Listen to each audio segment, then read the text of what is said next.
testosteronni birgalikda ko'taramiz. Ikrom 5 barmoqda. Rostdan shunaqa zo'rmi aka? Biladi, menga borganda zo'r qilib berishgan edi, lekin o'zing bitta borib ko'r, baho berasan. Borib ko'ramiz.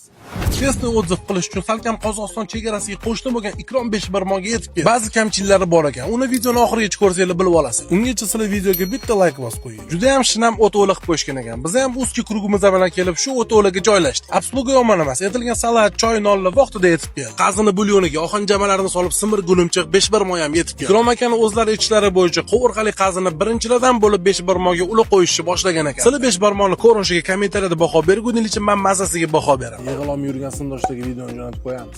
Qovurg'ali qazini mazasiga haqiqatdan gap bo'lishi mumkin emas. Ammo lekin biroq 5 barmoqning xamiri o'rtacha. Go'shi bo'lsa afsuski bizga sal qattimroq, uzoqroq chaynaladigan bo'lib. Bundan oldin 2 marta kelganimizda haqiqatdan go'shtlar yumshoq edi. Ishonamizki, keyingi safar kelishimizga bu kamchiliklarni yana to'g'irlab qo'yishadi. Go'shi sal qattimroq bo'lsa ham lekin mazasi zo'r ekan. O'shanga firmenniy burgerimni yasab qora tuyniga jo'natib oldim. Chestni obzorlarni o'tkazib olmaslik uchun bizga обязательно подпискani bosib qo'ying. Har doimgidek limon choyi sirpantirib duo qilib ketamiz. Lokatsiya Telegram kanalda bor.